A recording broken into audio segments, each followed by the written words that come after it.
കേരളത്തിലെ സാമുദായിക രാഷ്ട്രീയ മണ്ഡലങ്ങളിൽ വൻ ചലനങ്ങൾ സൃഷ്ടിച്ചുകൊണ്ട് SNDP യോഗം ജനറൽ സെക്രട്ടറി വെള്ളാപ്പള്ളി നടേശൻ തനിക്കെതിരെ ഉയർന്ന നിരന്തരമായ വിമർശനങ്ങൾക്കും നിയമപരമായ കേസുകൾക്കുമെതിരെ ശക്തമായ പ്രതികരണവുമായി രംഗത്തെത്തിയിരിക്കുകയാണ്. തനിക്കും സംഘടനയ്ക്കുമെതിരെ വലിയ രീതിയിലുള്ള മാധ്യമ വേട്ടയാടലുകളാണ് നടക്കുന്നതെന്നും എന്നാൽ ഉയർന്നു വന്ന കേട്ട ഒരു കേസിലും തനിക്കെതിരെ വിധി വന്നിട്ടില്ലെന്നുമുള്ള അദ്ദേഹത്തിന്റെ ഔദ്യോഗിക പ്രസ്താവന കേരള രാഷ്ട്രീയത്തിൽ പുതിയൊരു ചർച്ചയ്ക്ക് വഴി തുറന്നിരിക്കുന്നു. വോട്ടർ പട്ടിക കേസ്, തെരഞ്ഞെടുപ്പ് case, micro finance case, company നിയമ case, SN trust case, KK Maheshwaran ആത്മഹത്യ ചെയ്ത കേസ് എന്നിങ്ങനെ നിലനിൽക്കുന്ന ഒരു വിവാദങ്ങളിലും താൻ കുറ്റക്കാരനായി കണ്ടെത്തിയിട്ടില്ല എന്ന് അദ്ദേഹം യോഗനാഥം മാസികയിലൂടെ അസദിഗ്ധമായി വ്യക്തമാക്കുന്നു.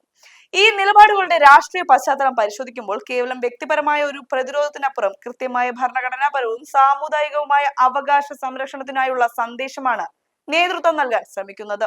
മുഖ്യധാരാ മുന്നണികൾ വോട്ട് ബാങ്ക് ലക്ഷ്യമിട്ട് ചില പ്രത്യേക വിഭാഗങ്ങളെ പ്രീഡിപ്പിക്കുകയാണെന്നും പിന്നോക്ക ജനവിഭാഗങ്ങളുടെയും പട്ടികജാതി പട്ടികവർഗക്കാരുടെയും യഥാർത്ഥ ആവശ്യങ്ങളെയും വിഷമതകളെയും ഭരണകൂടങ്ങൾ അവഗണിക്കുകയാണെന്നുമുള്ള കടുത്ത വിമർശനമാണ് അദ്ദേഹം ഉന്നയിക്കുന്നത്. മന്ത്രിമാരുടെ പേഴ്സണൽ സ്റ്റാഫുകളെയും വിവിധ വകുപ്പുകളിലെ ഉദ്യോഗസ്ഥരെയും പരിശോധിച്ചാൽ ഈ വിവേചനം വ്യക്തമാകുമെന്ന അദ്ദേഹത്തിന്റെ വാദം ഭരണതലത്തിലെ അധികാര പങ്കാളിത്തത്തെക്കുറിച്ചുള്ള ഗൗരവമേറിയ നയപരമായ ചോദ്യങ്ങൾ ഉയർത്തുന്നു. ഇത്തരം നിർണായകമായ രാഷ്ട്രീയ വെളിപ്പെടുത്തലുകൾ സംസ്ഥാനത്തിന്റെ ഭരണ സംവിധാനത്തിലും പൊതുജനക്ഷേമത്തിലും ദൂരവ്യാപകമായ സ്വാധീനമുണ്ടാക്കാൻ പോകുന്നവയാണ്.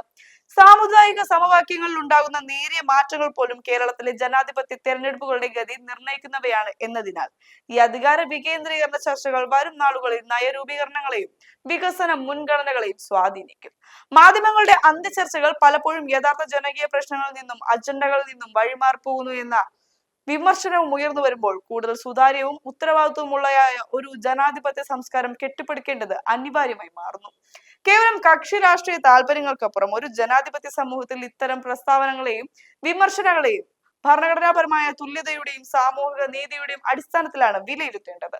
കേവലമായ വിവാദങ്ങൾക്കപ്പുറം നയപരമായ വിവേചനങ്ങളെയും അധികാര പങ്കാളിത്തത്തിലെ അപാകതകളെ കുറിച്ചുമുള്ള ഈ ചർച്ചകൾ കേരളത്തിലെ പ്രബുദ്ധരായ വോട്ടർമാർക്കിടയിൽ കൃത്യമായ വിശകലനത്തിന് വിധേയമാക്കേണ്ടതുണ്ട്. സംസ്ഥാനത്തിന്റെ വരാനിരിക്കുന്ന സാമൂഹിക രാഷ്ട്രീയ ദിശയെ നിർണ്ണയിക്കുന്ന ഇത്തരം മാറ്റങ്ങളെ കുറിച്ച് ഒരു ഉത്തരവാദിത്വമുള്ള പൗരൻ എന്ന നിലയിൽ നിങ്ങളുടെ കൃത്യമായ രാഷ്ട്രീയ നിരീക്ഷണങ്ങളും അഭിപ്രായങ്ങളും താഴെ കമന്റ് ബോക്സിൽ രേഖപ്പെടുത്തുക. ഒപ്പം ഈ സമഗ്രമായ വിശകലനം കൂടുതൽ ആളുകളിലേക്ക് എത്തിക്കുന്നതിനായി വീഡിയോ പങ്കുവയ്ക്കുക.